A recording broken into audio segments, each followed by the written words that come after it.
मंत्री नरहरी झिरवाळ यांच्या पाठपुराव्याला यश. सरपंच रोशन डागे यांच्या नेतृत्वाखाली 30 गाव विकासाच्या वाटेवर.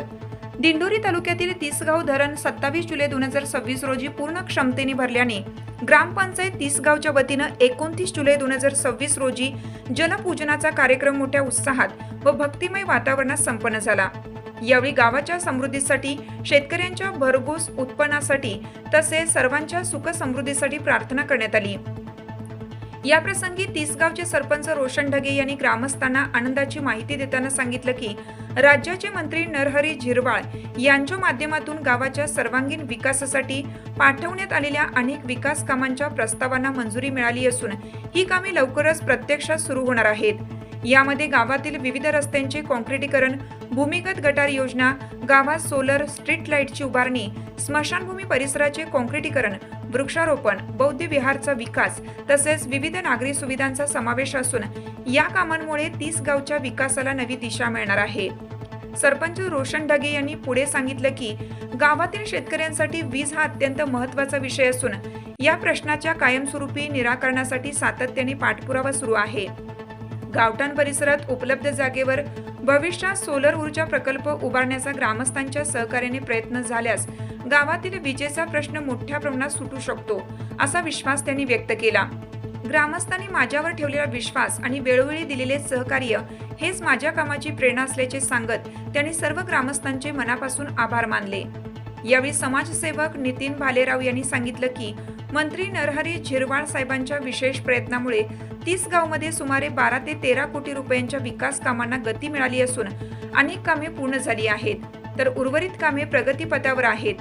भविष्यातही गावाच्या सर्वांगीण विकासासाठी मंत्री झिरवाळ साहेबांचे सहकार्य कायम राहील असा विश्वास त्यांनी व्यक्त केला. यावेळी अशोकदादा भालेराव यांनी देखील सांगितलं की या धरणाचे पाणी कसे जपले जाईल यासाठी आम्ही 7 सोसायटीची स्थापना केली आहे. तसेच त्या 7 सोसायटी मिळून एक महासंघाची स्थापना केली आहे.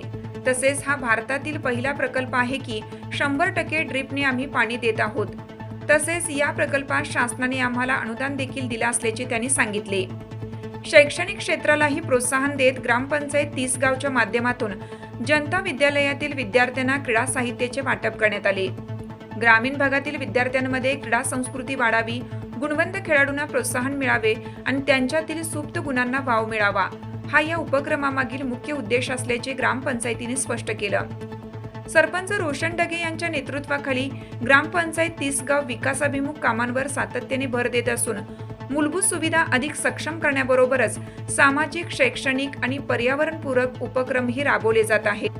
मंत्री नरहरी झिरवाळ यांच्या मार्गदर्शनातून आणि ग्रामस्थांच्या सक्रिय सहभागातून 30 गाव विकासाच्या नव्या पर्वाकडे वाटचाल करत असल्याची भावना यावेळी सरपंच रोशन ढगे यांनी व्यक्त केली.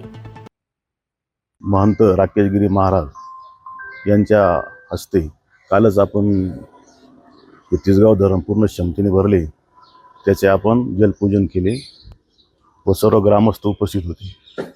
30 गावच्या सर्वांगीण विकासासाठी येत्या काळात ग्रामपंचायतीचे विजन काय असणार भाऊ, काय सांगा?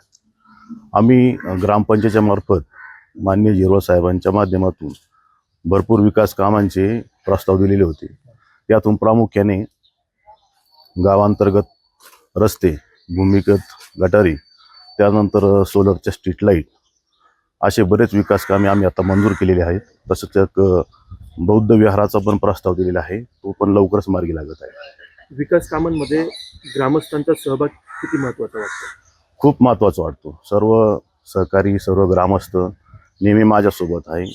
पहिल्या दिवसापासून तर आत्तापर्यंत प्रत्येक ठिकाणी जाताना सर्व ग्रामस्थ माझ्यासोबत असतात, आजही सोबत आहे. त्यांचा सहभाग हा फार मोलाचा आहे.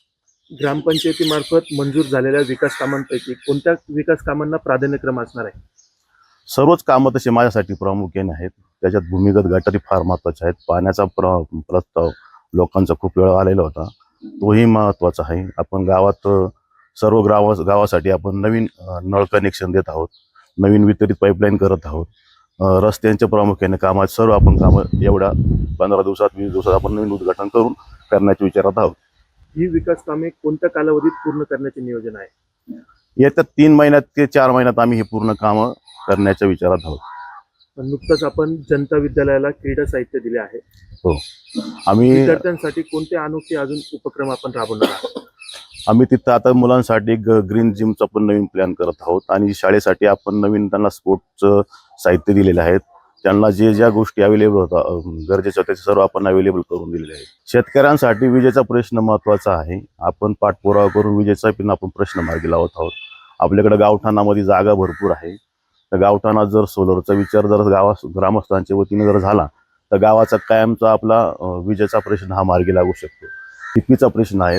जिथं 63च्या असतील तिथं आपण 100चा करण्याचा प्रयत्न करत आहोत. जिथं 100च्या असतील तिथं 200चा करण्याचा प्रयत्न करत आहोत. तसेच रस्ते पाण्यात याच्यातून आपण पूर्ण शेतकऱ्यांसाठी रस्ते पण नवीन देत आहोत. जाता जाता तिसगाव मधील ग्रामस्थांना काय संदेश द्या? संदेश असा देईल का ग्रामस्थांनी माझ्यावर जो विश्वास दिलेला आहे त्या विश्वासाला पात्र राहून मी पूर्ण माझ्या क्षमतेने पूर्ण कामं करण्याचा प्रयत्न करत आहोत. असाच प्रेम मला इथून पुढे राहू द्या अशी अपेक्षा ठेवतो. तिसगाव धरण पूर्ण भरलेलं आहे. कालच जलपूजन या ठिकाणी संपन्न झाले. काय ग्रामस्थांच्या भावना आहे, काय सांगा? आपण पाठीमागे जे पाहतोय तिसगाव धरणाचा फुगवटा आहे संगमेश्वर मंदिराच्या पाठीमागच्या बाजूस. परंतु हे धरण दरवर्षी भरतच असं नाही. यावर्षी थोडा पाऊस जास्त झाला म्हणून भरलंय. या धरणासाठी आम्ही शासनाकडे गेले अनेक वर्षापासून अनेक प्रस्ताव दिले. मांजरपाड्याचं पाणी पुणेगाव धरणाच्या कालव्या वाटे या धरणास मिळावं ही आमची प्रामुख्याची खूप दिवसाची मागणी. आणि या धरणासात पाणी भरण्यासाठी त्या पाटाला गेट पण ठेवलेलं आहे. त्या गेटमधून जर दरवर्षी 50 MCFT पाणी जर या धरणात सोडलं तर धरण भरण्यासाठी दरवर्षी चांगली मदत होईल. आमची शासनाची विनंती आहे की दरवर्षी त्यांनी 50 MCFTच्या आसपास पाणी या धरणात तिसगाव धरणासाठी सोडावं अशी विनंती करतो आम्ही शासनाला. गावातील युवक आणि नागरिकांनी पाणी जपण्यासाठी कोणती जबाबदारी घ्यायला हवी, काय सांगा? या धरणाचं पाणी कसं जपलं जाईल यासाठी आम्ही एक सोसायट्यांची स्थापना केली. 7 सोसायट्यांची स्थापना केली. त्या 7 सोसायट्यांमधून एक महासंघाची स्थापना केली. आणि हा भारतातला पहिला प्रकल्प आहे का उचल पाण्याचं 100% ड्रीपनं आम्ही पाणी देतोय. मोटरीद्वारे उचलून ड्रीपद्वारे पाणी देण्याचा हा भारतातील पहिला प्रकल्प आहे. या प्रकल्पास शासनानं आम्हाला अनुदान पण दिलेलं आहे. आणि यावर्षी आमची अहिल्याबाई कधी पाणी समिती झाली होती त्यात आम्हाला बक्षीस पण भेटलेलं आहे. झिरवळ साहेबांनी आपल्याला 12-13 कोटी रुपये या विकास कामांसाठी दिले. सगळे काम प्रगतीपथावर चालू आहे. प्रामुख्याने डगेवस्तीचा रस्ता असेल, त्याच्यात मारुती मंदिर असेल, आपण बुद्धविहारचा लवकरच आता त्यासाठी पाठपुरावा करू. त्यासाठी लवकरच प्रशासकीय मान्यता एक 8-10 दिवसात आपल्याला देणार असं मंत्री महोदय झिरवळ साहेबांनी आपल्याला मागच्या सगळ्या ग्रामस्थांना सांगितलंय.